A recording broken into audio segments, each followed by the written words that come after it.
خواہش ہے بس اتنی سی نحمدہ ونصلی علی رسولہ الکریم اما بعد فاعوذ باللہ من الشیطان الرجیم بسم اللہ الرحمن الرحیم ان اللہ وملائکتہ یصلون علی النبی یا ایہا الذین آمنوا صلوا علیہ وسلموا تسلیما الصلاۃ والسلام علیک یا رسول اللہ وعلی آلک واصحابک یا حبیب اللہ۔ السلام علیکم ناظرین، میں ہوں آپ کا میزبان عبدالرحمن۔ رمضان مہمان کی اس ٹرانسمیشن میں جو کہ ہدف ٹی وی کے پلیٹ فارم سے آپ لوگ دیکھ رہے ہیں، اور جتنا بھی رمضان مبارک اپنے گھر کو جا چکا ہے آپ اس کا حصہ ہیں، اپنے فیڈ بیک سے ہمیں اپڈیٹ کر رہے ہیں، اور جو آپ کے سوالات ہیں وہ علماء دین سے ہم گاہے بگاہے پوچھتے رہتے ہیں اور آپ کی گوش گزار کرتے رہتے ہیں۔ ناظرین، آج جیسے کہ ہمیشہ ہم نے ایک سلسلہ جو ہے وہ شروع کیا ہوا ہے، اور سلسلے کا جو ہمارا پہلا پہلو تھا وہ یہ تھا کہ سنت رسول صلی اللہ علیہ وآلہ وسلم ہمارے پلیٹ فارم سے اجاگر ہو، اور صرف ہم سنت رسول صلی اللہ علیہ وآلہ وسلم کو بتائیں نہ، اس کو پریکٹیکلی اپنی زندگی کا حصہ بھی بنائیں، جس میں ہم آپ کے ساتھ چیزیں شیئر کرتے ہیں، آپ ہمارے ساتھ کرتے ہیں، اور اس کی رہنمائی اور اس کے اوپر جو روشنی ہے قرآن و سنت کی روشنی میں، وہ علماء دین ہمارے ساتھ موجود ہیں الحمدللہ، وہ ہماری رہنمائی کرتے رہتے ہیں، اور ہم چاہتے ہیں کہ ایک ماہ ایک سنت کے اوپر عمل ہو، اور اسی طریقے سے اگر پورا سال ہم 12 سنتوں کے اوپر عمل کر لیں تو یقین کیجئے کہ 12 نسلیں سنور گئیں۔ جیسے کہ اگر ہم کھڑے ہو کر پانی نہیں پیتے اور ہم کسی بھی جگہ پر موجود ہیں، میں پینٹ کوٹ میں ہوں، ٹائی میں ہوں، سوٹ ویل بہت ہی زبردست خوبصورت لگ رہا ہوں، ویل ڈریس ہوں، بال بڑے زبردست بنے ہیں، اور کپڑوں جو وہ کلف ہے وہ اتر نہیں رہا، لیکن جس وقت کوئی سیمینار ہے، ہم سب لوگ اکٹھے ہیں، کھڑے ہیں، اور وہاں مجھے پانی اگر کوئی پیش کرتا ہے اور وہاں سنت رسول صلی اللہ علیہ وآلہ وسلم پر عمل کرتے ہوئے میں بیٹھ جاتا ہوں، کرسی کا اہتمام کر لیتا ہوں، تو وہ جو دیکھنے والے ہیں ان کے اوپر کیا امپیکٹ پڑے گا؟ یقیناً بہت زبردست امپیکٹ پڑے گا، اور آپ اپنے اندر جو ایک مروت میں رہ رہے ہیں کہ لوگ کیا کہیں گے، لوگ کیا سوچیں گے کہ عبدالرحمن آج اتنا ویل ڈریس ہے، ایسے ہے، وہ بیٹھ کے پانی پیے گا؟ نہیں، ہم نے جب سنت پر عمل کرنا ہے تو پھر ہم نے یہ نہیں سوچنا کہ لوگ کیا کہیں گے، ہم نے تو والی بطحا کو دیکھنا ہے، رسول اللہ صلی اللہ علیہ وآلہ وسلم جو کہ ہمارے لیے یعنی کہ اپنی امت کے لیے راتوں کو اٹھ کر روتے تھے اور دعا کرتے تھے کہ یا اللہ میری امت کو بخش دے۔ آقا دو جہاں صلی اللہ علیہ وآلہ وسلم ہمیں ظاہری طور پر اور یقیناً دیکھ رہے ہوتے ہیں، لیکن ہمارے پاس نہ تو وہ آنکھ ہے اور نہ ہمارے پاس وہ دل ہے کہ ہم اس کا مشاہدہ کر سکیں، اور نہ ہی وہ آنکھ ہے کہ ہم دیکھ سکیں، لیکن دیکھنے والے ضرور دیکھتے ہیں۔ تو آج کی ہماری جو سنت ہے وہ کاروبار کے حوالے سے ہے، اور اسپیشلی خواتین کس طریقے سے کاروبار ان کو بزنس کرنا چاہیے، اور اسپیشلی حضرت خدیجہ سلام اللہ علیہا رضی اللہ تعالی عنہا کس طریقے سے کاروبار کیا کرتی تھی، کس طریقے سے انہوں نے اپنی زندگی کو گزارا، کس طریقے سے اس دور میں، جس دور میں بہت مشکل دور تھا، آج تو بہت آسان ہے، ہر چیز بہت آسان ہے، آپ اگر باہر نہیں بھی نکلنا چاہتی تو آن لائن کاروبار کر سکتی ہیں، اور یہ بالکل نہیں ہے کہ آپ کی کنڈیشن نہیں ہے، اس وقت تو بہت زیادہ کنڈیشن تھی، تو کس طریقے سے سرور دو جہاں صلی اللہ علیہ وآلہ وسلم کے ساتھ آپ نے زندگی گزاری اور تمام تر معاملات کو لے کر چلی، اور پاک دامنی ایسی کہ آج تک آپ کی پاک دامنی کی قسمیں کھائی جاتی ہیں، اور ہمارے والدین دعا کرتے ہیں کہ حضرت خدیجہ رضی اللہ تعالی عنہا کا جو دامن ہے وہ ہماری بیٹیوں پر، اس کا جو سایہ ہے ہماری بیٹیوں کے سر پر ہے، اور اللہ تعالیٰ انہی کی عزت کے صدقے ہماری بیٹیوں کی، بہنوں کی عزت محفوظ کر سکے، فرمائے آمین۔ اچھا، اس کے اوپر ہم آج اسپیشلی گفتگو کریں گے، اور ان تمام تر چیزوں کے ساتھ ساتھ ایک ہمارا ٹاپک ہمیشہ کی طرح سلسلہ چلتا آ رہا ہے ختم نبوت کے اوپر، اور اس میں ہم آج اپنے ناظرین کے ساتھ ختم نبوت کا وہ پہلو آپ لوگوں کے سامنے رکھیں گے جو بر صغیر پاک و ہند میں 1953 یعنی کہ 1953 میں جو تحریک چلی تھی ختم نبوت کے اوپر، آخر وہ تحریک چلائی کس نے؟ اس تحریک کا جو رائٹ تھا وہ کس پرپس کے لیے نکلی تھی؟ کیا اس وقت بھی اسی طریقے سے اس کو سیاسی پرپس کے طور پر یوز کیا جاتا تھا، یا آج بھی سیاسی طور پر سے یوز نہیں کیا جاتا، لیکن کچھ حلقوں میں سے اس کی ہمیں افواہیں ملتی ہیں کہ لوگ اس کے اوپر سیاست کر رہے ہیں؟ اس کی جو ہے تاریخ ضرور جانیں گے، اور ڈیفینیٹلی جو سی ایس ایس کے اسٹوڈنٹس ہیں وہ تاریخ میں ضرور انٹرسٹ لیں گے، اور اس کو اپنے عنوان کے ساتھ ساتھ اپنے موضوع کا حصہ بھی بنائیں گے۔ میں مہمانوں سے تعارف کرواتا چلوں، اور میرے ساتھ آج ملک پاکستان کی بہت ہی خوبصورت دو زبردست شخصیات ہیں۔ سب سے پہلے میں تعارف کرواؤں گا سید محمد علی ترمذی، اسلامک اسکالر ہیں اور بڑی گہری نظر رکھتے ہیں ان تمام تر معاملات پر. اسپیشلی آج ہم نے ان کو انوائٹ کیا ہے حضرت خدیجہ رضی اللہ تعالیٰ عنہ کی طرز زندگی کو کس طریقے سے آج کی خواتین اپنے اندر ڈھالیں اور ہماری مائیں بہنیں بیٹیاں کس طریقے سے وہ تمام تر چیزوں کو سیکھیں اور اپنی زندگی میں اس کو امپلیمنٹ کر سکیں. بہت شکریہ علامہ صاحب آپ کی تشریف آوری کا. دل کی عطا گہرائیوں سے ہدف کے پلیٹ فارم سے آپ کو ہم خوش آمدید کہتے ہیں. اس کے ساتھ ساتھ بات ہوئی ہے ختم نبوت کی. ہر عالم دین کسی بھی مسلک سے اس کا تعلق ہے. ختم نبوت اس نے وہ کہتے ہیں نا کوٹ کے پیتی ہے اور ہر اس کے اندر انگ انگ میں وہ سماتی ہے اور بڑے اچھے طریقے سے بتاتا ہے. لیکن ہم نے اسپیشلی ختم نبوت کے مبلغ کو آج انوائٹ کیا ہے ایک مرتبہ پھر. سفیان غوری, علامہ سفیان غوری آج ہمارے ساتھ ایک مرتبہ پھر موجود ہیں. دونوں ٹاپک پر ان سے گفتگو کریں گے. بہت شکریہ علامہ صاحب آپ کی تشریف آوری کا, اور ہدف کے پلیٹ فارم پر آپ کو تمام ویورز جو دیکھ رہے ہیں ڈیفینیٹلی دل کی عطا گہرائی سے آپ سلام تو پیش کر رہے ہیں, اور آپ کا سلام ہم پیش کرتے تھے علامہ صاحب کی خدمت میں. علامہ صاحب آپ سب کو ہماری طرف سے سلام. اور عنوان کی طرف چلتے ہیں, اور میں علامہ صاحب آپ کی طرف آنا چاہوں گا. حضرت خدیجہ رضی اللہ تعالیٰ عنہا, یہ ایسے نام ہیں جو اپنے اندر ایک مکمل ہسٹری ہیں, کتب ہیں. ایسے لگتا ہے کہ جیسے ہم ڈفرینٹ سبجیکٹس میں پی ایچ ڈی کرتے ہیں. میوزک پہ پی ایچ ڈی ہو رہی ہے جی, آج پتہ چلا پاکستان میں ایک بندے نے میوزک پہ پی ایچ ڈی کر لیا. کیا یہ تو ایسے نام ہیں جن کے اوپر پراپر پی ایچ ڈی ہونی چاہیے, کیا کہیں گے؟ بسم اللہ الرحمن الرحیم. سب سے پہلے تو میں آپ سب پوری ٹیم کا شکر گزار ہوں کہ آپ نے مجھے یہاں پہ موقع دیا. جناب خدیجہ الکبریٰ سلام اللہ علیہا کی جو ذات ہے, آپ نے بالکل درست فرمایا کہ ایسی ازوات مقدسہ پہ پی ایچ ڈی تک ہونی چاہیے.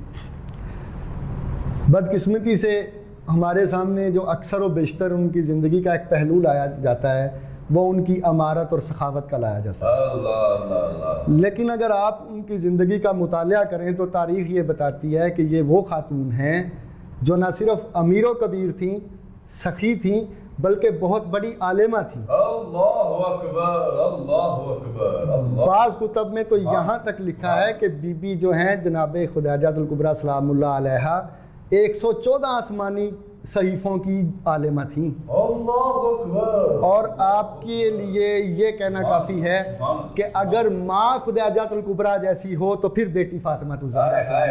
اللہ اکبر, سبحان اللہ, سبحان اللہ. اور انہی خاتون کا جو مال تجارت تھا, جیسے آپ ابھی فرما رہے تھے کہ جو ہے اب تو خواتین کو باہر نکلنے کی بھی ضرورت نہیں ہے, آن لائن کاروبار کر سکتی ہیں.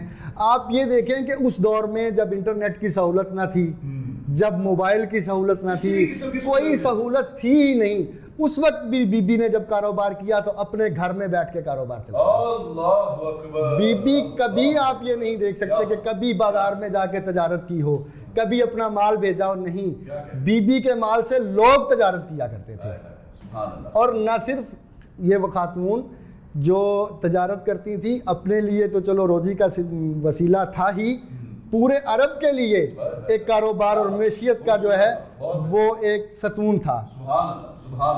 اور یہ بی بی اتنا کاروبار کرنے کے باوجود, اتنا رابطے میں رہنے کے باوجود, یہ سب مطلب رابطہ تو ضروری تھا نا, جب کاروبار کرنے ہیں تو پھر اپنے مینیجر سے بھی رابطہ کرنا ہے, جو مال لے کے جا رہے ہیں ان سے بھی رابطہ ہے. اتنے مردوں سے رابطہ رکھنے کے باوجود یہ وہ خاتون ہے جو عرب کے اتنے عجیب و غریب معاشرے میں بھی جب بھی کسی نے اسے یاد کیا طاہرہ کے نام سے یاد کیا. اللہ اکبر, سبحان اللہ, سبحان اللہ. اور آپ کی فضیلت میں اس سے بڑا لفظ کہنے کی مجھے ضرورت نہیں. وہ خاتون جو پورے عرب میں محمد مصطفیٰ کا انتخاب ہو, اس سے آگے کوئی فضیلت بی بی کی بیان کری. سبحان اللہ, سبحان اللہ, کیا ہی خوب کہنے ہیں. علامہ صاحب آپ کی طرف بھی آنا چاہیں گے, اور میں چاہوں گا کہ یہی عنوان آپ کی طرف آئے. اور مدارس میں تعلیم دی جاتی ہے, اور میرا یہ ماننا ہے, میرا یہ یقین ہے, اور مجھے اگر دعوے کے ساتھ بھی کہنا پڑے تو میں یقیناً اس سے کتراؤں گا نہیں, کہ پوری دنیا میں اگر کوئی ذہین ترین طالب علم ہے, کسی بھی مسلک سے اس کا تعلق ہو, کسی بھی مذہب سے ہو, مجھے ایسے لگتا ہے کہ اسلامک مدرسے سے زیادہ وہ ذہین نہیں ہو سکتا. اور جتنی زبردست تربیت اس کی مدرسے میں ہوتی ہے, اگر وہاں سے engineer, doctors, soft where engineers, وکلاء, یعنی کہ تمام مکتبہ فکر سے جو تعلق رکھتے ہیں, شعبہ زندگی سے تعلق رکھتے ہیں, وہاں سے وہ بھی پروڈیوس کریں تو ہمارا جو معاشرہ ہے ایک بہت زبردست پروان چڑھے. اب یہ تو وہاں اس وقت مدرسوں میں یا کئی مدرسوں میں ہو رہا ہے, کئیوں میں نہیں ہو رہا.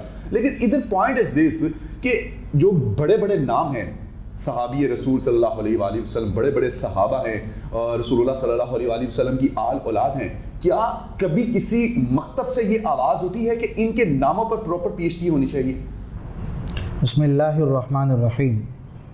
جناب محترم عبدالرحمن صاحب، انتہائی آپ کے ممنون اور مشکور ہیں کہ آپ نے اپنے پروگرام میں ہمیں بلایا ہے اور الحمدللہ ہم تشریف لائے ہیں، اللہ پاک کا شکر ہے۔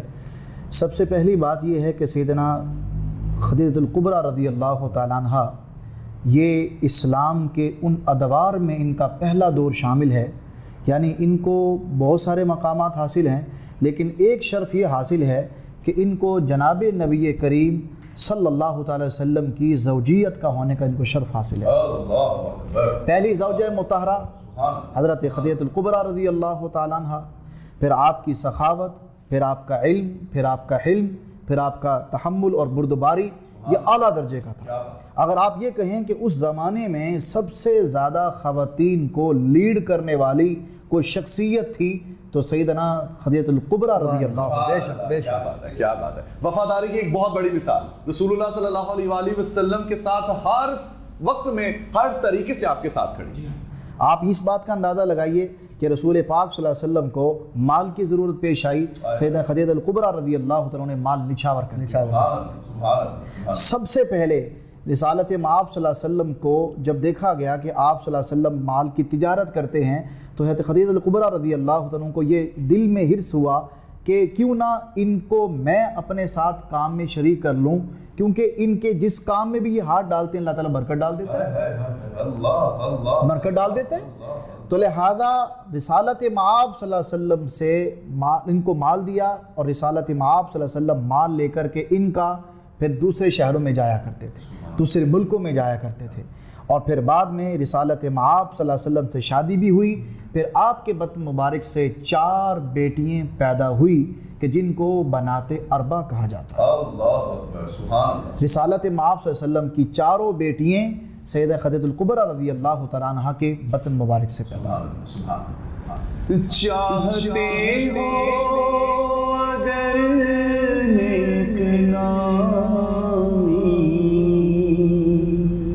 آل زہرا کی کر لو نامی، ان کی نسبت سے زاہد نیازی پرسکون غم کے مارے ہیں۔ نعت رسول مقبول صلی اللہ علیہ وآلہ وسلم کے لیے ہم ریکویسٹ کریں گے کہ وہ ہمیں نعت رسول مقبول صلی اللہ علیہ وآلہ وسلم سے ہمارے دلوں کو محسوس کریں۔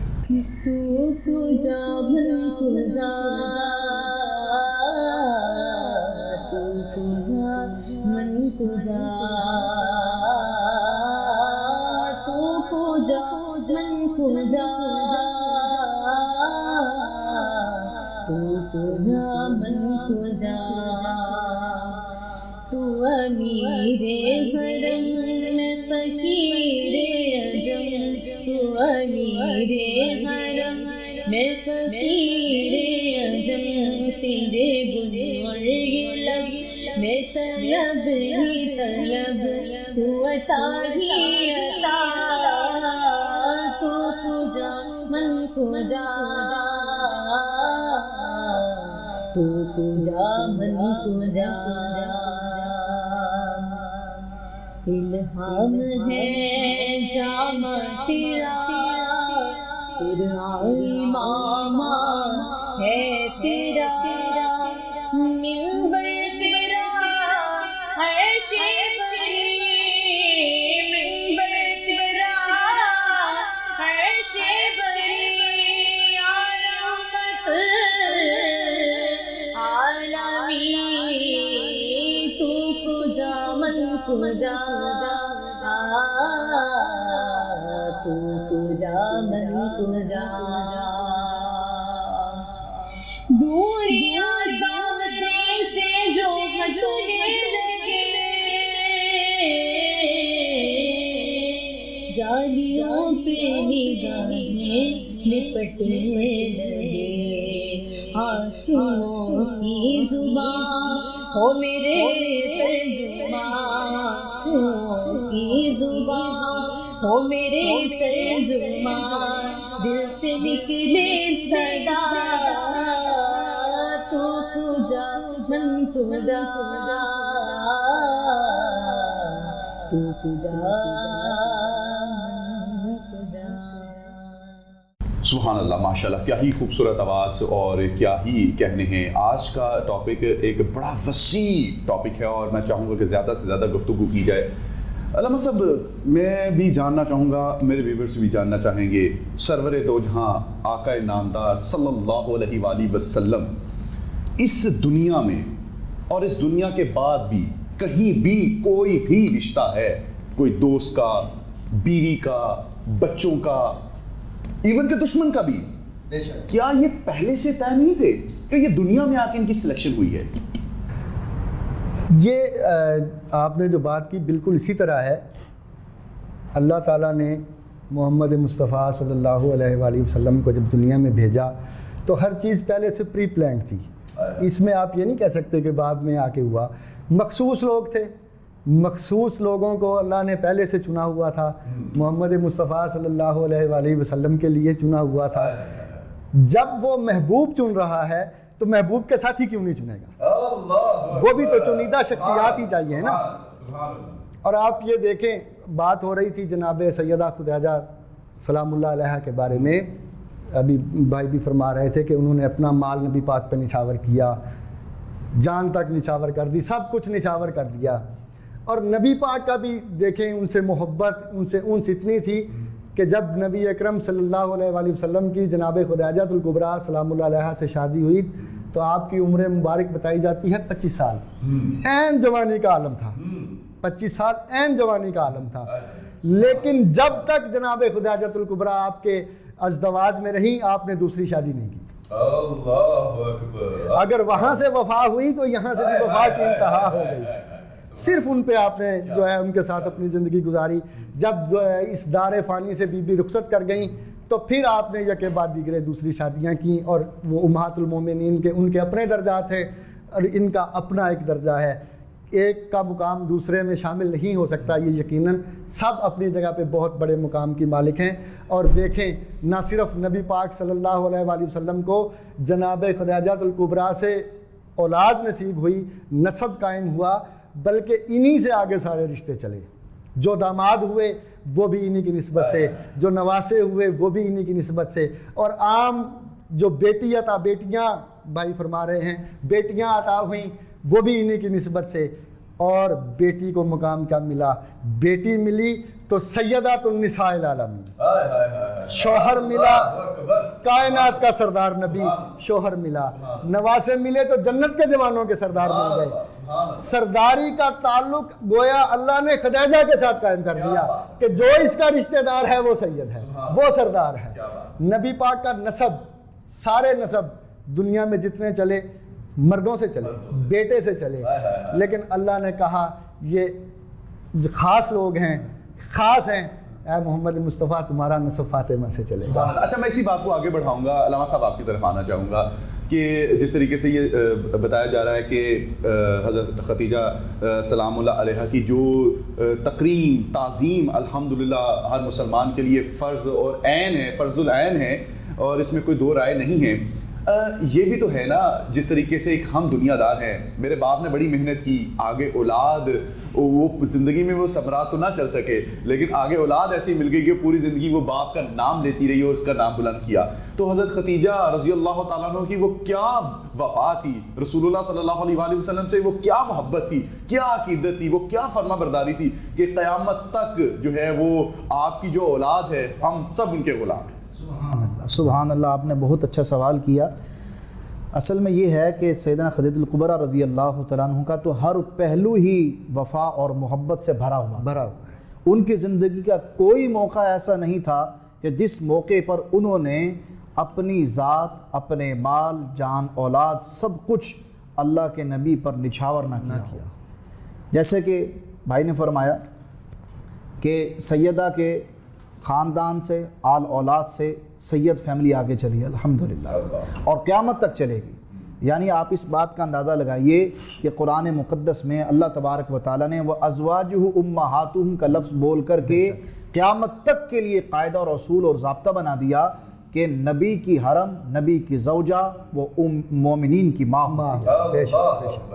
اور ماں کا جو ادب احترام ہے آپ کو بھی پتہ ہے، مجھے بھی پتہ ہے کہ ایک دنیا کے اندر جو ضابطہ ہے کہ ماں کا ادب و احترام کتنا ہے کہ اللہ کے نبی صلی اللہ علیہ وسلم نے ارشاد فرمایا کہ ماں کے قدموں کے نیچے جنت ہے، اور جو مومنین کی ماں ہو اس کے کیا ہی کہنے۔ کیا بات، جس کا تعلق رسول اللہ صلی اللہ علیہ وسلم سے ڈائریکٹ ہے، انڈائریکٹ نہیں ہے، درمیان میں کوئی سپیس نہیں ہے، ڈائریکٹ تعلق ہے، اس کا کیا درجہ ہے، کیا اس کا کیا تعلق سبحان۔ بلکہ معذرت کے ساتھ بات ٹوک رہا ہوں، آپ یوں اس بات کو سمجھیں کہ جو مومن ہے اس کی جنت ازواج مطہرات کے قدموں کے اندر۔ اللہ اکبر، اللہ اکبر، سبحان اللہ، سبحان اللہ، کیا کہنے، کیا خوبصورت سماع ہے۔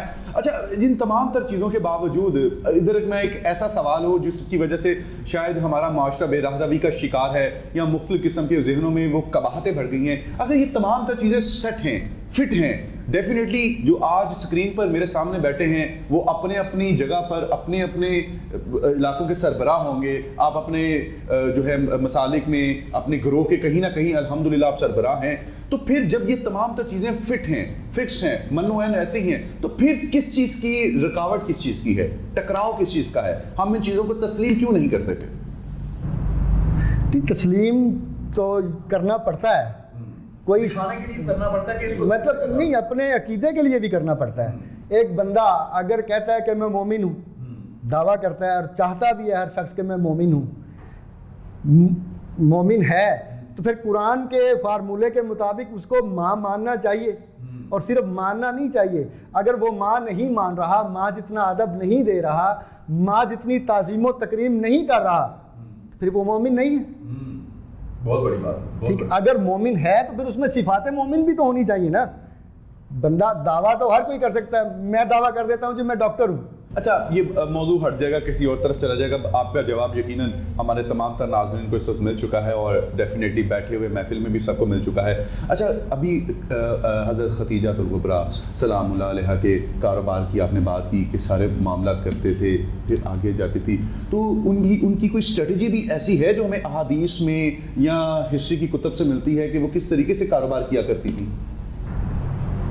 جناب خدیجہ الکبریٰ سلام اللہ علیہا کا پیسہ استعمال ہوتا تھا کاروبار میں، ٹھیک ہے، مختلف تاجروں کو سامان تجارت۔ کوئی حکمت عملی تو ہوگی نا کہ کس طریقے سے پیسے دینا، جیسے کہ آج کل کا ہمارا ایک معیار ہے، ہم نے دیکھنا ہوتا ہے کہ یار کاروبار اس کے ساتھ کرو جو جس کی اپنی پسلی بھی ہو۔ اگر کسی کے ساتھ 1 لاکھ کا کاروبار کرنا ہے تو ہم اس کی سب سے پہلے دیکھنا ہے اس کے پاس 10 لاکھ روپے کی گاڑی ہے، اس کے ساتھ کاروبار کیا جا سکتا ہے۔ اس کا معیار کیا تھا، اس کا پیمانہ کیا تھا کسی کے ساتھ کاروبار کرنے کا، آنیسٹی کا لیول کیا دیکھا جاتا تھا، کہ یہ بھی ہمیں چیزیں ملتی ہیں کہ یہ ہمیں صرف اور صرف رسول اللہ صلی اللہ علیہ وسلم کے اسوہ سے ملتی ہیں۔ اونیسٹی کا معیار تو جو بات ہے ہمارے لیے حجت ہے ہی نبی پاک صلی اللہ علیہ وسلم کی ذات، اگر اس کو اس لیول میں دیکھیں۔ اگر جناب سیدہ خدیجہ الکبریٰ کے حوالے سے دیکھیں تو بی بی نے کاروبار میں ایک تو سود کا نظام اس وقت تھا، لیکن اس وقت بھی خدیجہ الکبریٰ مال پر سود وصول نہیں فرمایا کرتی تھی، اللہ اکبر، اللہ، کاروبار میں شراکت دار ہوا کرتی تھی، نفع میں سے حصہ لیتی تھی۔ اگر نقصان ہوا یہ نہیں تھا کہ تم لے جاؤ، نقصان ہو گیا تمہارا، مجھے اتنے پیسے واپس کرو گے، ایسا نہیں تھا، وہ سود ہوتا ہے۔ یعنی کہ جس وقت یہ تھا بھی نہیں اس وقت بھی ماشاءاللہ، واہ، اس وقت بھی بی بی نفع کا حصہ لیتی تھی، اور یہی طریقہ کار نبی پاک صلی اللہ علیہ وسلم کے ساتھ طے ہوا تھا، جس کے تحت آپ کاروبار کے لیے آپ کا مال تجارت لے کر گئے تھے۔ اصل میں ہمارا آج کا موضوع جو آپ ڈسکس ہوا تھا خواتین کی بات ہو رہی تھی، اس لیے ہم نے اس خاتون کا تذکرہ شروع کیا ہے جو ہمارے لیے مشعل راہ ہے، ٹھیک ہے نا۔ خواتین کی امپاورمنٹ کے بارے میں آج کل یہ کہا جاتا ہے کہ جی اسلام جو ہے وہ جی بڑا خواتین کو وہ ایک کنزرویٹو قسم کا ہے، دبا کے رکھتے ہیں، خواتین کو آگے نہیں آنے دیتے۔ تو ہم تو یہ کہنا چاہتے ہیں کہ اسلام کی پہلی مشہور خاتون، باقی جتنی خواتین آئی ہیں وہ ان کے بعد میں آئی ہیں، جو پہلی خاتون ہے وہ اتنی تھی کہ ان کا ایک بہت بڑا کاروبار عرب میں چل رہا تھا۔ اسلام کے سب سے پہلے جتنے حضرات جو گزرے ہیں ان سب یہ جانتے ہیں کہ جناب سیدہ خدیجہ الکبریٰ کاروباری شخصیت تھیں۔ مطلب یہ کہ اسلام خواتین کو کاروبار سے منع نہیں کرتا، اسلام خواتین کو سوشل ہونے سے منع نہیں کرتا، اسلام خواتین کی امپاورمنٹ کے خلاف نہیں ہے، اسلام ہی ہے، بلکہ میں تو یہ کہنا چاہوں گا کہ اسلام ہی ہے جس نے آ کے امپاورمنٹ کرتے ہوئے خواتین کا اصلی مقام بتایا۔ اللہ اکبر، اسلام ہی ہے جس نے خواتین کو ان کا اصلی مقام بتایا، اس میں دو رائے نہیں ہے۔ خواتین کی امپاورمنٹ کے حوالے سے حضرت خدیجہ سلام اللہ علیہ رضی اللہ تعالیٰ عنہ جس طریقے سے آپ نے اپنا وہ عملی نمونہ پیش کیا، اس کے اوپر علامہ صاحب میں چاہوں گا آپ بھی کچھ روشنی ڈالیں۔ دیکھیں جی، بیع کی 3 قسمیں ہیں، اس میں سے ایک قسم سیدنا خدیجہ کبریٰ رضی اللہ تعالیٰ عنہ نے عملی طور پر کر کے دکھائی، اور اس کو کہتے ہیں بیع مزاربت۔ یعنی مال والا ایک الگ آدمی ہوتا ہے، ایک آدمی پیسے انویسٹ کرنے والا، دوسرا بندہ محنت کرنے والا ہے، جسے ہم سائلنٹ پارٹنر کہتے ہیں۔ ایک سائلنٹ پارٹنر ہو گیا اور ایک پریکٹیکلی اس کے اوپر عمل کرتا ہے۔ تو وہ جو محنت کرنے والا ہے اس کے ساتھ پرسنٹیج طے کر لی جاتی ہے کہ میں آپ کو نفع نقصان میں ہم برابر کے شریک ہیں، لیکن یہ ہے کہ ہم آپ کو 60 اور 40 کے ہم اس کریں گے، مطلب 60% میرا ہوگا اور 40% آپ کا ہوگا، کیونکہ آپ سائلنٹ پارٹنر ہیں، ساری انویسٹمنٹ میری ہے، آپ نے سے اسٹرگل کرنی ہے تو 40% آپ کا ہے، انویسٹمنٹ میری ہے، 60% میرا۔ جو ہی رسالت مآب صلی اللہ علیہ وسلم آپ رضی اللہ تعالیٰ عنہ کا مال لے کر کے ملکوں میں جایا کرتے تھے، اس سے اتنے آپ کے کاروبار میں اضافہ ہوا، اتنا کاروبار میں اضافہ ہوا کہ جس کی نظیر اور مثال پورے اقوام عالم میں ملتی نہیں تھی، پورے عرب ہسٹری میں نہیں ملتی تھی، یعنی اتنا آپ کو مالی منفعت ہوئی۔ پھر جب آپ کے دیانتداری کو اور پھر آپ کے اس طرح سفر کرنے کو، کاروباری معاملات کو دیکھا گیا تو پھر آپ کے لیے پیغام نکاح بھجوایا۔ سبحان اللہ، سبحان اللہ۔ نعت رسول مقبول صلی اللہ علیہ وآلہ وسلم کی طرف بڑھیں گے، اور اس وقت جو پوری دنیا میں ایک منظر کشی ہو رہی ہے کووڈ-19 کرونا وائرس کے حوالے سے، اور وہ بھارت جس نے کشمیری مسلمانوں پر ظلم کی وہ انتہا کی، ہر چیز در و دیوار، پانی، کھانا، تعلقات، رشتے ناطے بند کر دیے، آج پوری دنیا میں ایک ایسی مثال ہے کہ مسلمانوں کو گھروں سے نکال کر یہ ریکویسٹ کی جا رہی ہے کہ روزے رکھتے ہو، تراویح کے بعد، نماز کے بعد، افطار کے بعد فوراً اللہ تعالیٰ آپ کی دعا سن لیتا ہے، تو ہمارے بھارت کے لیے بھی دعا کرو تاکہ یہاں سے یہ جو وائرس ہے، جس طریقے سے لوگ بے دردی کے ساتھ مر رہے ہیں، اللہ تعالیٰ ان کے اوپر بھی، یعنی کہ تمہارا اللہ ان کے اوپر رحم کرے اور ہمارا ملک اپنی حفاظت میں آ جائے۔ ناظرین، اس وقت لمحہ فکریہ یہ ہے جو میں آپ سب لوگوں کے سامنے پیش کرنے جا رہا ہوں۔ کیا ہم نے بھی سوچا ہے کہ اللہ تعالیٰ ہم سے ناراض تو نہیں ہے؟ کیا ہم اللہ سے راضی ہیں؟ کیونکہ اللہ تعالیٰ تو اپنے بندے کی رضا میں راضی ہے کہ ہم اللہ سے راضی ہیں، شکر گزار ہیں، یا اللہ پاک تیرا ہر حال میں شکر ہے۔ کیا ہم نے کبھی یہ کہا ہے؟ ہماری جو خواہشات ہیں وہ تو کبھی ختم نہیں ہونی، لیکن جو اللہ کی رضا ہے کیا ہم اس میں راضی ہیں؟ اور سب سے بڑی بات کہ اللہ کے حبیب صلی اللہ علیہ وآلہ وسلم کیا ہم سے خفا تو نہیں ہیں کہ مسجد النبوی صلی اللہ علیہ وآلہ وسلم کے دروازے مسلمانوں پر بند کر دیے جاتے ہیں؟ رسول اللہ صلی اللہ علیہ وآلہ وسلم کی خواہش کے بغیر کوئی شخص حج و عمرہ کے لیے نہیں جا سکتا۔ یہ ہمارا ایمان ہے، یہ ہمارا یقین ہے۔ آئیے مل کر روضہ رسول صلی اللہ علیہ وآلہ وسلم کا تصور باندھ کر دعا کرتے ہیں، اور اللہ تعالیٰ عز و جل سے ہم یہ بھیک مانگتے ہیں کہ اس موذی وائرس سے ہمیں بچا۔ اور شاعر بھی کیا خوب یہاں کہتا ہے کہ جا زندگی مدینے سے جھونکے ہوا کے لاس، شاید حضور ہم سے خفا ہے منا کے لاس۔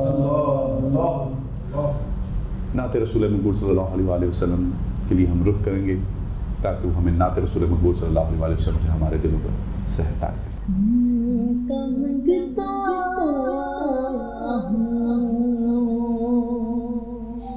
جو منگتا نہیں ہونے دیتے، میں ان کا منگتا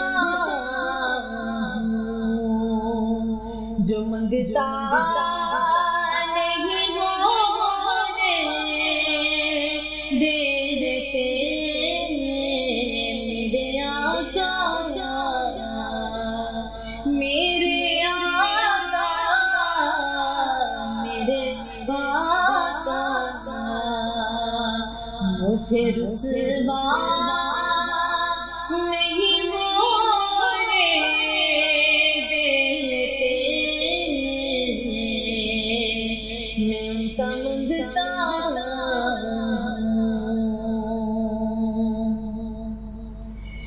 میرے غیب کی کرتے ہیں وہ پردہ پوشی میرے غیب کی کرتے ہیں وہ پردہ پوشی کہ میرے جرموں کو تماشا نہیں ہونے دیتے میں ان کا منگتا جو منگتا نہیں ہونے دیتے ان کا منگتا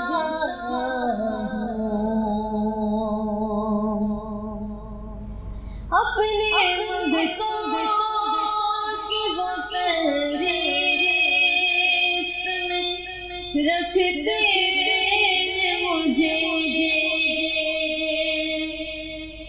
اپنے منگتوں کی وہ فہرست میں رکھتے مجھے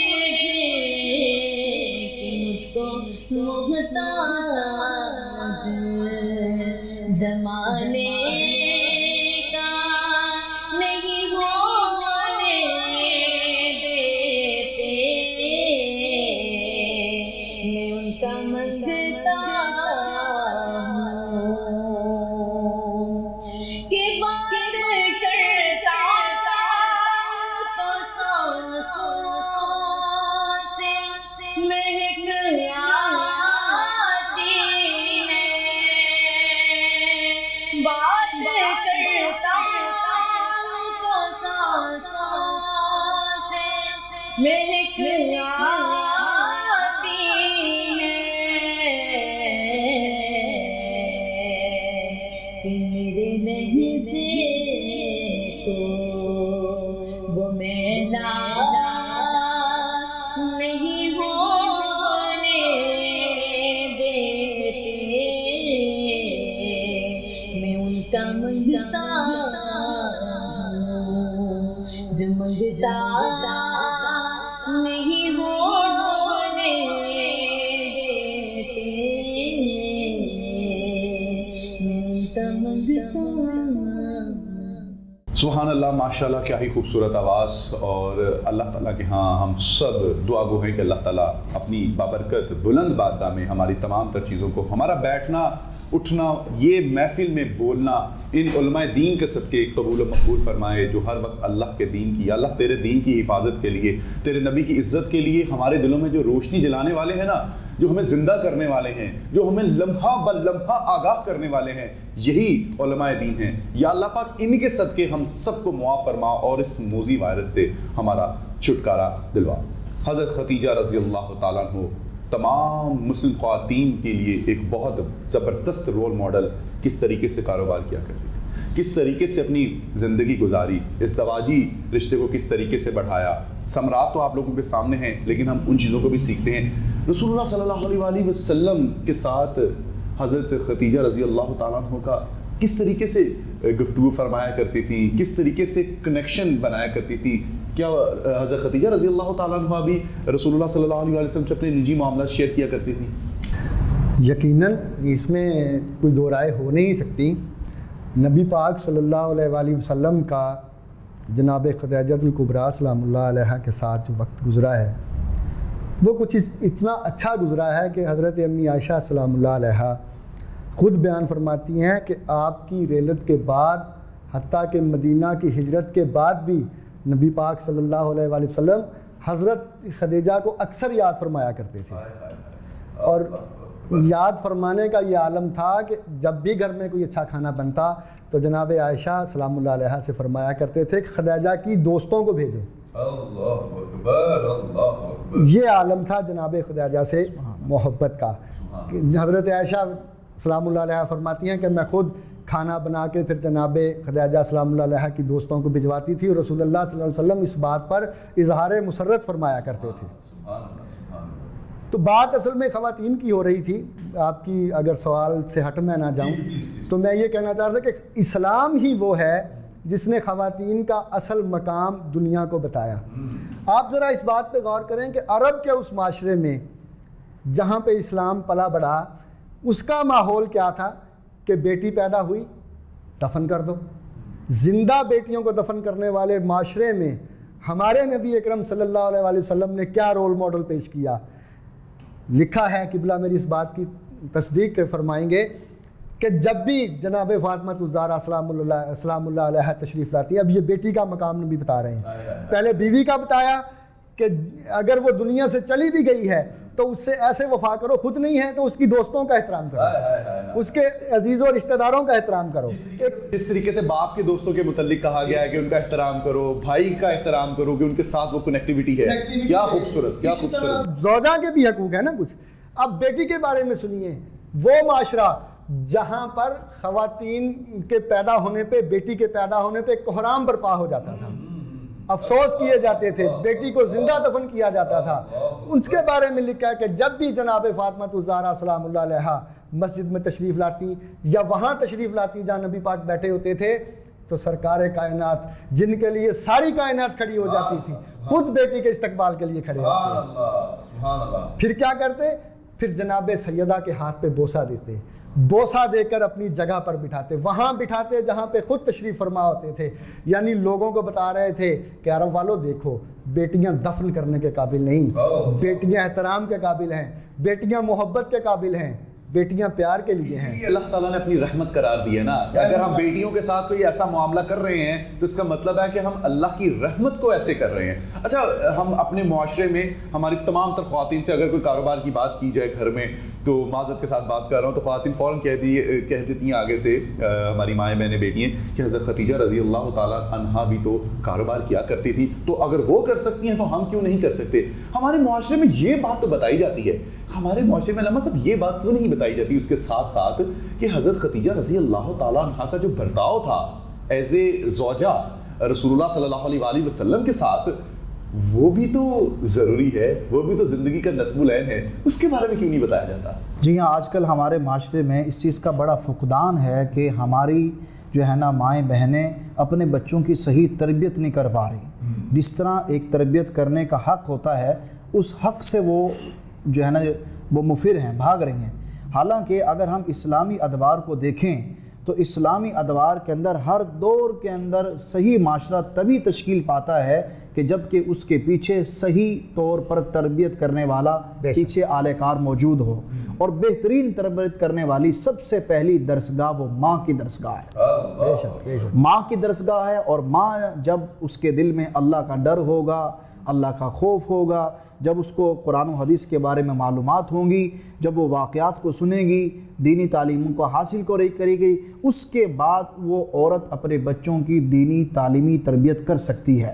جب وہ تربیت کرے گی ہمارا معاشرہ خود بخود ٹھیک ہوتا چلا جائے گا. سبحان اللہ, سبحان اللہ. میں چاہوں گا کہ پروگرام کے جو ہے آخری لمحات ہیں, علامہ صاحب کوئی پیغام دینا چاہیں اپنے اس ہدف کے پلیٹ فارم کے توسط سے, کوئی میسج اس وقت رمضان مبارک کے بابرکت مہینے کے حوالے سے یا آج کے موضوع کے حوالے سے.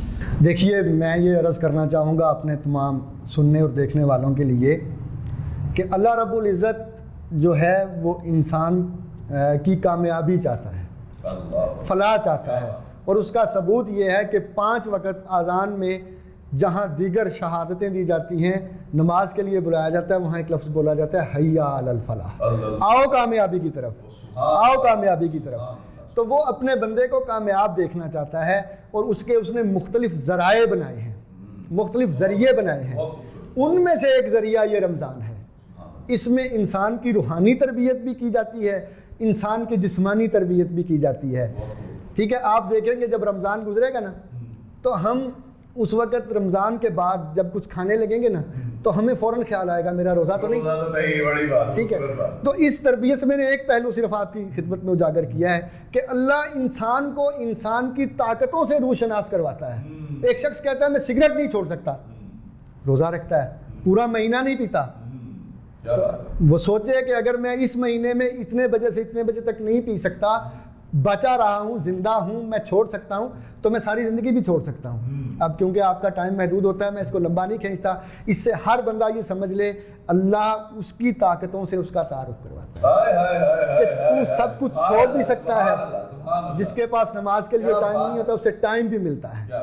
تو جس طاقت سے، جس پاور سے، آپ ہی کی پاور سے جو اللہ نے آپ کو دی ہے، اللہ نے آپ کا تعارف کروایا ہے، مہربانی فرما کے رمضان کے بعد بھی اس سے دوستی رکھیں۔ کیا بات ہے جی علامہ صاحب۔ اچھا جی، اس میں ایک بات یہ بھی ہے کہ جب آذان کی بات آتی ہے علماء نے ایک نقطہ لکھا ہے اور بڑا کمال کا نقطہ لکھا ہے، بسم اللہ، فرمایا کہ جب آذان کی ابتدا ہوتی ہے اور 4 مرتبہ اللہ اکبر اللہ اکبر اللہ اکبر کہلوایا جاتا ہے، حالانکہ بات تو ایک مرتبہ کہنے سے مکمل ہو مکمل ہو جاتی ہے، اللہ اکبر اللہ اکبر، ماشاءاللہ۔ اب ایک مرتبہ کہا اللہ اکبر، بات مکمل ہو گئی، اللہ بڑے ہیں، بات سمجھ آ گئی، لیکن 4 مرتبہ کہلوایا جا رہا، وجہ کیا ہے؟ علماء نے لکھا ہے کہ اس پوری کائنات کے 4 جہت ہیں، مشرق، مغرب، شمال اور جنوب، تو مؤذن گویا کہ کہہ رہا ہے اللہ اکبر اللہ اکبر، کہ اے دنیا والو، اے مشرق والو اللہ بڑے ہیں، اے مغرب والو اللہ بڑے ہیں، اے شمال والو اللہ بڑے ہیں، سبحان اللہ، اے جنوب والو اللہ بڑے ہیں۔ اور پھر جب مصلی یعنی نماز پڑھنے والا جب اللہ کی بارگاہ میں مسجد میں کھڑا ہوتا ہے اور اپنے ہاتھوں کے اٹھاتا ہے کانوں کے لو تک، یا جہاں تک بھی فقہا کے اس میں اختلاف ہے، جہاں تک بھی اٹھاتا ہے، در حقیقت وہ فزیکلی یہ بتانا چاہ رہا ہے اے دنیا والو، میری دکان، دفتر، تجارت، زراعت، وزارت، سب کچھ میرے ہاتھوں کے پیچھے ہے، اللہ کی ذات اب آگے ہے، اللہ اکبر۔ اچھا، اس ہمارے پروگرام میں ایک جو آج کا ہمارے عنوان کے ساتھ ساتھ ایک ہمارا ٹاپک تھا، میں نے آپ کو بتایا تھا کہ 1953 کی میں جو ختم نبوت کی تحریک تھی، کس طریقے سے اس تحریک کو چلایا گیا، اس کا ایجنڈا کیا تھا، اور اس کے پیچھے جو عناصر تھے، کون لوگ تھے جنہوں نے اس تحریک کو چلایا، اور اس تحریک کی ضرورت کیوں پیش آئی۔ اور میں اقبال کا شعر یہاں ضرور کوٹ کرنا چاہوں گا کہ ویسے تو ہم اقبال سے بڑے فلسفے لیتے ہیں، لیکن زندگی کا سب سے بڑا فلسفہ ہم کیوں پس پشت ڈال دیتے ہیں۔ اقبال نے فرمایا کہ اے قلم جھک جا، تیرے جھکنے کا مقام آیا، تیری نوک کے نیچے محمد کا نام آیا۔ اور ساتھ ہی ساتھ فرماتے ہیں کہ کی محمد سے وفا تو نے تو ہم تیرے ہیں، یہ جہاں چیز ہے کیا لوح و قلم تیرے ہیں۔ کہ اگر رسول اللہ صلی اللہ علیہ وآلہ وسلم سے وفا کی ہے تو پھر بھول جاؤ کہ کیا ہونے والا ہے، اب لوح و قلم آپ کے ہاتھ میں ہے، لکھو اپنی تقدیر، کرو فیصلے، کیونکہ رسول اللہ صلی اللہ علیہ وآلہ وسلم سے اب نسبت ہے، اور نسبت رسولی ہی ایک ایسی چیز ہے جو کائنات میں چمکتی ہے۔ موضوع کی طرف جاتے ہیں اور علامہ سفیان غوری سے ہم چاہیں گے کہ وہ ہم اس کے بارے میں بتائیں۔ بسم اللہ الرحمن الرحیم۔ 1953 کی تحریک سے پہلے ضروری ہے اس بات کو بیان کیا جائے کہ برصغیر پاک و ہند میں وہ کون سے عناصر تھے کہ جو عقیدہ ختم نبوت کے منافی تھے۔ تو برصغیر پاک و ہند میں ایک شخص جس کا نام تھا مرزا غلام احمد قادیانی، 1840 میں یہ شخص صوبہ پنجاب ضلع گرداسپور اور قصبہ قادیان کے اندر پیدا ہوا۔ 1840 میں یہ شخص قصبہ قادیان کے اندر جو کہ انڈیا میں ہے وہاں پیدا ہوا۔ 1880 تک یہ نارمل انسان تھا، عام انسان تھا، عیسائیوں کے خلاف مناظرے کرتا تھا اسلام کی حمایت میں۔ علماء وقت سے کہنے لگا کہ مجھے آپ کتابیں دے دیں تاکہ میں کتابیں لے کر کے ان سے مناظرے کیا کروں۔ تو تو اس دور کے اندر کتاب کے جملہ حقوق جو ہے نا وہ محفوظ نہیں ہوا کرتے تھے. اس وقت کوئی کتاب اگر آپ لکھتے ہیں تو اس کے اوپر آپ ایک تحریر لکھوائیں گے کہ اس کتاب کے جملہ حقوق محفوظ ہیں تاکہ کوئی کاپی نہ کر لے. لیکن وہ اپنے نام سے کتابیں شائع کرنے لگا, لوگوں کے اندر فیمس ہو گیا, مشہور ہو گیا. ایک وقت آیا کہ جب لوگوں نے دیکھا اس قسم کا ماحول اس کا بن گیا, تو پچھلے پروگرام میں بات چلی تھی 1857 کی تحریک آزادی میں, تو جب انگریز نے دیکھا کہ بظاہر اس کو شکست ہو رہی ہے, اس نے 2 وفد بر صغیر کے اندر روانہ کیے تھے کہ آئے اور آ کر کے دیکھیں کہ ایسی کون سی عنصر موجود ہے جو مسلمانوں کو متحد کیے ہوئے ہے. لہذا وہ عنصر ان کو نظر آیا, وہ عقیدہ جہاد تھا. تو لہذا جہاد کے عقیدے کو نظری کو ختم کرنے کے لیے ان کو نبوت کی ضرورت تھی. اس نے خود کاشتہ, انگریز کا خود کاشتہ مصنوعی نبی, انہوں نے 2 نمبر نبی پیدا کرنا تھا. تو لہذا ان کی ملاقات اس بندے سے ہو گئی. چونکہ اس کا باپ غلام مرتضیٰ نسلی انگریز کا خادم تھا اور غلام تھا, انگریز سے وفا کرنے والا تھا. 1857 کی تحریک آزادی میں مسلمانوں کے خلاف 50 گھوڑے بمائے ساد و سامان کے دیے تھے. تو لہذا اس بندے سے جب ملاقات ہوئی, ملاقات ہونے کے بعد انہوں نے انٹرویو کیا, دیکھا کہ یہ لوگ بر صغیر کے اندر یہ زیادہ مشہور ہو چکا ہے, تو لہذا اس بندے کی سلیکشن اس کو کر لی گئی, اس بندے کو سلیکٹ کر لیا گیا نبوت کے لیے. لہذا اس بندے نے آہستہ آہستہ تدریجاً لوگوں کے ذہن کو خراب کرنا شروع کیا. 1880 میں اس نے پہلا دعویٰ کیا ملہم من اللہ ہونے کا, کہ مجھے اللہ کی طرف سے الہام ہوتا ہے. الہام کسی کو بھی ہو سکتا ہے, لیکن نبی کا الہام وہی ہوا کرتا ہے. بات آگے بڑھی, اس نے پھر مجدد ہونے کا دعویٰ کیا 82 میں. اس نے کہا کہ جس طرح مجدد الف ثانی رحمۃ اللہ تعالیٰ علیہ, انہی طرح کا ایک مجدد میں بھی ہوں. پھر اس نے دعویٰ کیا امام زمان ہونے کا, کہ میں زمانے کا بہت بڑا امام ہوں. پھر اس نے دعویٰ کیا مسیل مسیح ہونے کا, اس نے کہا میں عیسیٰ علیہ السلام کی طرح کا ایک آدمی. لوگوں نے کہا ان کے پہلے تو امام مہدی علیہ رضوان بھی تشریف لائیں گے, تو اس نے کہا کہ میں مہدی بھی ہوں اور مسیل مسیح ہوں. بات آگے بڑھتی گئی. 1901 میں اس بندے نے براہ راست اللہ کے نبی ہونے کا دعویٰ کر دیا. اس وقت کے تمام علماء دین نے فتویٰ دیا کہ یہ بندہ مسلمان نہیں ہے, اس کے عقائد مسلمانوں والے نہیں ہیں, اس کے ماننے والے اسلام سے الگ ہیں, یعنی کافر ہیں. لہذا 1901 میں ان کو پوری امت مسلمہ نے متفقہ طور پر کافر قرار دے دیا کہ یہ بندہ مسلمان نہیں ہے. لہذا بات آگے چلی. 1935 میں 1935 آ گئے. اب علماء بھی کہہ رہے ہیں, عوام الناس بھی کہہ رہی ہے, لیکن عدالتی سطح کے اوپر ان کے خلاف کوئی مقدمہ, کوئی فیصلہ نہیں آیا. 1935 میں مقدمہ بہاولپور ہوا. وہ اس طرح سے ہوا کہ مولوی الہی بخش صاحب ایک بزرگ آدمی تھے, انہوں نے اپنی بیٹی کا نکاح ایک مسلمان آدمی سے کر دیا. وہ مسلمان عبدالرزاق نام اس کا تھا, بعد میں وہ مرتد ہو گیا. جب وہ مرتد ہوا تو وہ قادیانی ہو گیا, تو لہذا نکاح فسخ ہو گیا, نکاح ٹوٹ گیا کہ ایک قادیانی کا مسلمان بچی کے ساتھ نکاح نہیں رہ سکتا. انہوں نے کہا کہ عدالت میں انہوں نے مقدمہ دائر کر دیا. لودھراں کی عدالت میں مقدمہ دائر ہوا, تو انہوں نے جا کر کے عدالت کے اندر کہا کہ ہم تو مسلمان ہیں. اس وقت ختم نبوت کے متعلق لوگوں کو اتنا شعور نہیں تھا, تو لہذا یہ ملے بیٹھے رہتے. تو انہوں نے کہا جی کیسے, جی ہم تو مسلمان ہیں. انہوں نے کلمہ پڑھا, دجل سے کام لیا, ان کے کلمے سے لوگوں کو متاثر ہو کر کے مسلمان سمجھ بیٹھے. عدالت نے ان کے حق میں فیصلہ سنا دیا. مسلمانوں نے لودھراں کی عدالت کے مقدمے کو چیلنج کیا ملتان کی عدالت میں. ملتان کے اندر بھی انہوں نے دجل اور فریب سے کام لیا, وہاں بھی انہوں نے کلمہ پڑھ کے مسلمانوں کو مرغوب کرنے کی کوشش کی, وہاں بھی ان کے حق کے اندر فیصلہ سنا دیا گیا. پھر ملتان کے عدالت کے فیصلے کو چیلنج کیا گیا لودھراں کی عدالت کے اندر, اور لودھراں کی بہاولپور کی عدالت کے اندر. بہاولپور کی عدالت میں جب مقدمہ لایا گیا, جج کا نام تھا اکبر خان, اور پھر یہاں کے بزرگوں نے انڈیا کے بزرگوں کو مدعو کیا کہ آپ آئیں اور اس مقدمے کو آگے چلائیں. تو وہاں مقدمہ بہاولپور کے اندر عدالت کے اندر تو جو ہے بے غبار قسم کے دلائل دیے گئے, اتنے دلائل کے انبار لگا دیے گئے کہ جج اکبر خان نے فیصلہ سنایا کہ ان تمام دلائل کی سماعت کرنے کے بعد عدالت اس نتیجے پر پہنچی ہے کہ قادیانیت اسلام نہیں ہے, قادیانیت کفر کا نام ہے, دجل کا نام ہے, فریب کا نام ہے, قادیانی مسلمان نہیں ہو سکتے. عدالت نے بھی فتویٰ دے دیا, فیصلہ سنا دیا. بات آگے چلی. 1947 میں پاکستان بن گیا. عبدالرحمان صاحب پاکستان کا پہلے وزیر خارجہ